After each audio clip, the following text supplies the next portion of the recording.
Hello, I'm Roger from Holistiplan, and I've got something new to show you on the tax letter functionality, a new feature we have just rolled out today.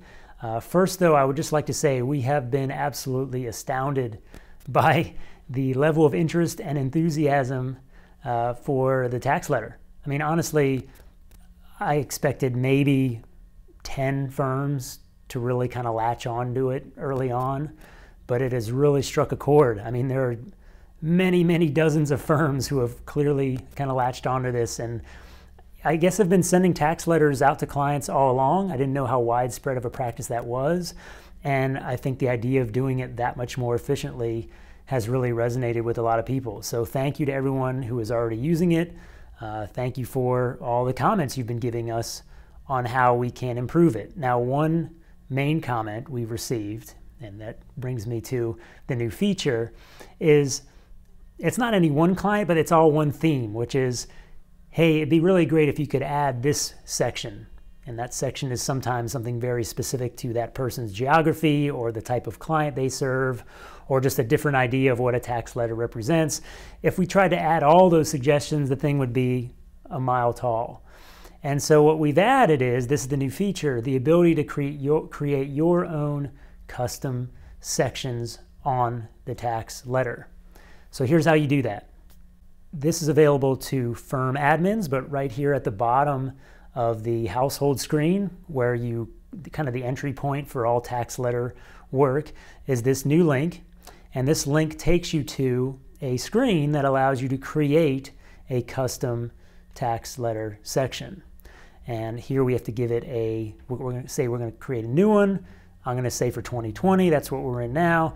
We're going to create a title for it. That's the title that will show up in the actual letter on the section. It'll also show up as what's next to the little checkbox in the configuration widget for creating the tax letter. Then we have these fields to basically write whatever we want. What is going to show up on the tax letter to describe this thing? And you have the option to create different language for a client version versus a CPA version of the letter. That's a choice you have, or you can just copy the same thing in there twice if you want it to be the same for everybody. This last section here, that's the little breadcrumb to yourself in the future when it comes time to do a tax return review. When you upload a return, when our system sees that you've sent out a tax letter for that household, it will drop into the tax report a list of all the things that were in the tax letter, and also, though, an instruction on how to just check if it was captured properly. So, for example, for Roth conversions or QCDs, it's going to point you at, what is it, lines 4 and 5, maybe 3 and 4. On Form 1040, the lines associated with your retirement accounts, right? The taxable retirement distributions. So a Roth conversion or a QCD, it's going to point you at that. Well, if you have one of these custom sections and you want to make sure to give an instruction either to yourself or someone in your firm on how to just check to see if it got captured right, put that instruction in here, and then that will show up on the tax report down the road when it comes time to review that tax return. All right, so I'm going to save this. By the way, the reason we have the ability to save this on a given year, actually we require you to save one of these for each year, is because that instruction might change, right? Because the IRS changes up the forms, whatever was on line 16 last year is now line 18 this year. And so if we're going to really give a breadcrumb to ourselves in the future about how to check this thing, we got to make sure that it's an up-to-date instruction. We can't just say, just see whatever we said back in 2020. It could change every year.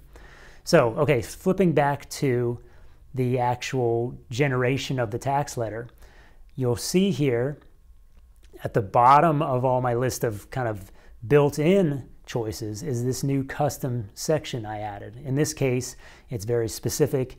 There's a tax credit for residents of Alabama. If they give money to donations to a certain type of scholarship fund, they get a dollar for dollar credit on their state return.